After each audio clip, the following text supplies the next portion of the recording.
Hi, this is your host Alonso, and I'm here with Ray Makela. How are you, Ray?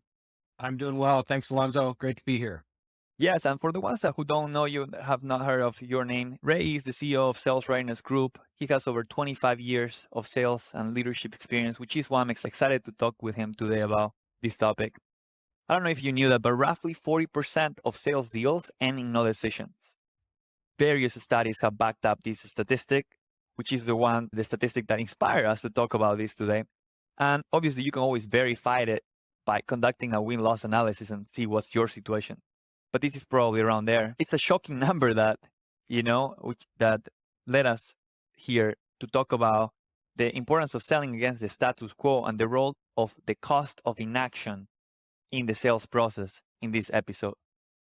So with that, we're going to explore the challenges and benefits of this approach, and provide strategies and techniques for overcoming objections and persuading customers to take action.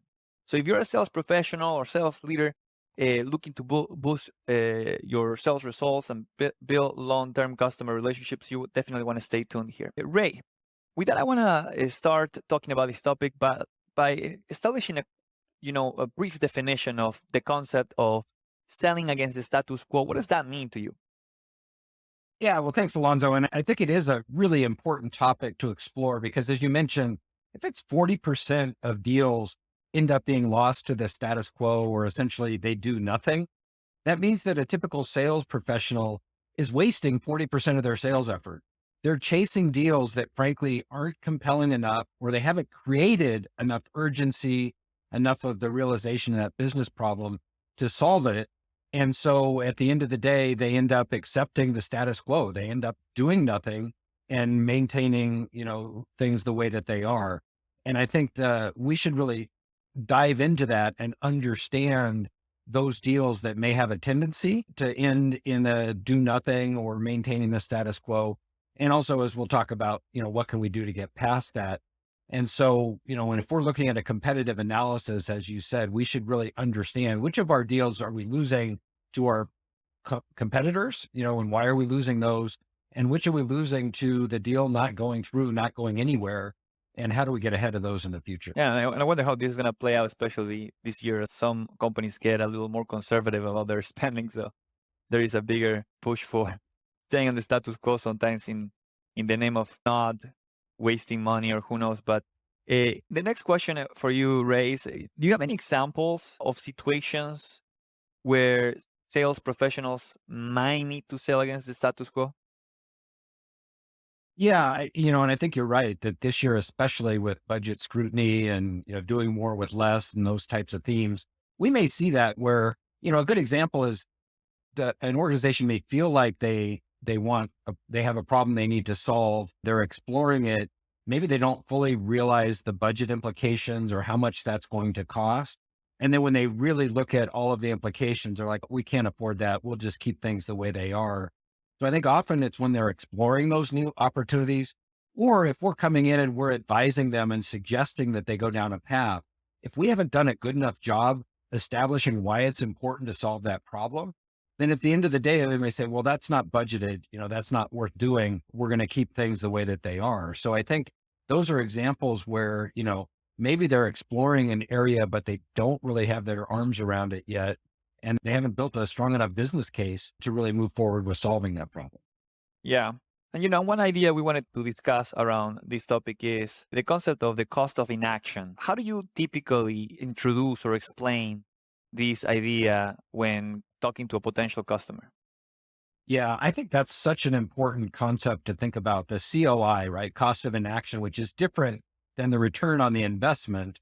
But in other words, what is the cost of doing nothing? And often customers haven't considered that if they keep things the way they are, what is that costing them? So yes, it may cost an investment to fix that problem, but do they really know month over month what that problem is costing the organization currently?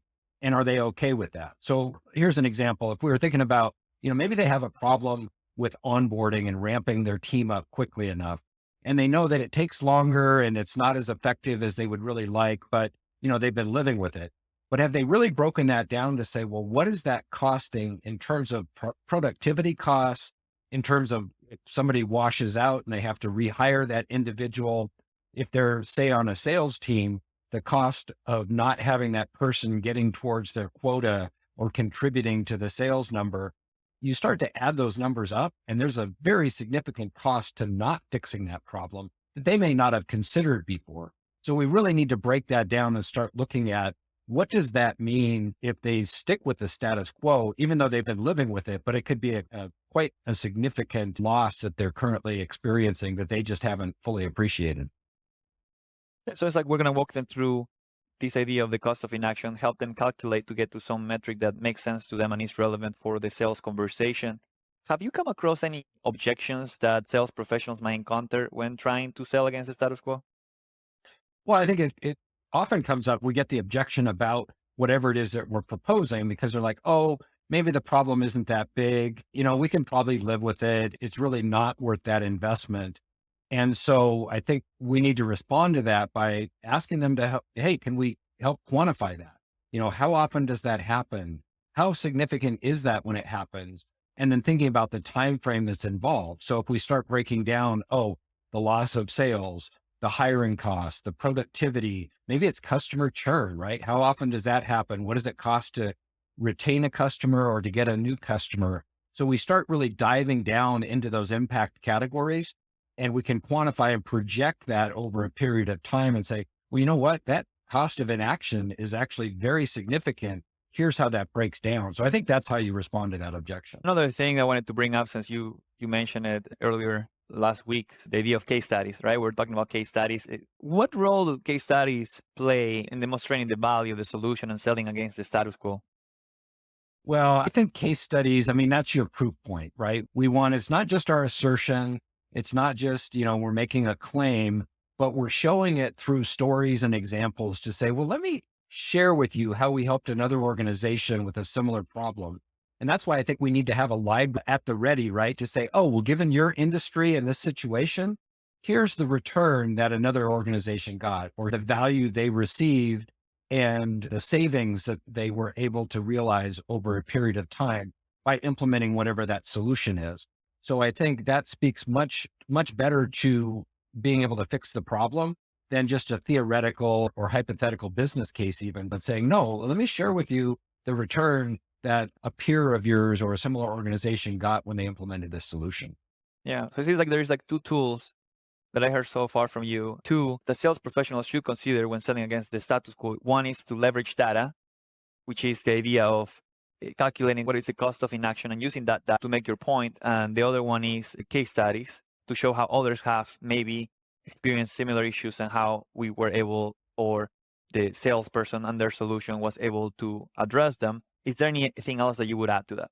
I think anytime we can provide them that reference even, and I think that just makes it that much more tangible and, frankly, a little bit more confidence behind it. If you say, happy to get you in touch with that individual and they can share with you how we help them if you have those examples, but being able to make it very practical and very relevant to their situation. Now, other than the obvious benefit of, selling against the status quo, one of the obvious benefits is increasing your win rates, but are there any other potential benefits that you would see coming for both the customer and sales professional from knowing exactly how to bring this into action? Well, I think improving win rates, and the other way of looking at that is just improving your sales motion, right? Improving your efficiency so that you're not spending 40% of your time chasing deals that maybe aren't going to go anywhere. And so we want to reduce that number either by helping the customer move forward or frankly, by qualifying those opportunities earlier and moving on to something else. And I heard really early in my career, somebody shared this, said, getting bad news is actually good news, right? So we would rather learn early on that there just isn't a compelling case to move forward. There isn't the appetite or urgency to do that. So we should probably go chase a different deal instead of trying to convince the customer, because at the end of the day, if they don't appreciate the problem, we're never going to be able to get them to say yes or to be able to fund that initiative. So yeah, I think we want to get those other deals out of the pipeline and focus on those things that we can help them quantify and create urgency and a compelling reason to move forward. Yeah. Now, as we get close here to the end of this topic is, let's wrap up with it. Why it's important for sales professionals to be willing to sell against the status quo? Because, some of them, they're just going to keep doing things as they are, but why is it important that they also change their own status quo of not doing that? Okay. Right. Yeah, I mean, I think it just really boils down to working with our customer to understand where they are in the buying journey, aligning with them, and then it goes back to foundational selling skills of can we help move them through the buying process, or realizing that they're not there yet. And so maybe we should put that on hold for 6 months and check back in after they've had a chance to fully appreciate that. Or maybe we can work with them and get their permission to create the business case or the cost of inaction and work with them to create that compelling reason to move forward. But if we can't do that, then again, I think we're probably better off chasing other deals in our pipeline or going out and prospecting and finding other opportunities that are more likely to move forward. Yeah. What are some of the most important skills that sales professionals should master or should know very well to be able to execute this idea of selling against the status quo or helping potential buyers make that hurdle? Yeah. I mean, I think this really goes back to foundational selling skills of really understanding our customer, doing our discovery and developing their needs. So we understand what the problem is and why it's important to solve that problem. And, we always like to have a checkpoint to say, is this a problem we're solving? Right? Is there enough sponsorship and awareness of this problem? Who owns the problem and who is going to benefit from solving it? And if we can't answer those questions, yeah, we may have somebody who's really excited about it, but they don't have the authority to really make the decision.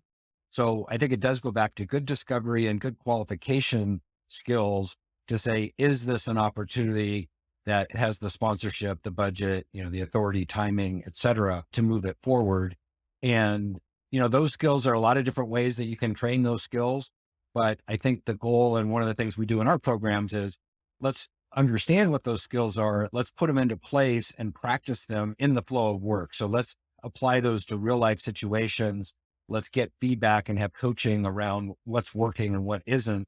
And is that actually helping us advance or, understand those opportunities better? Reyes, as we get to this last question, if a sales leader is looking to improve their sales team performance to make a dent in these 40% of deals with no decision, what's your recommendation? What's the best way to give these salespeople the necessary skills and confidence to effectively sell against the status quo?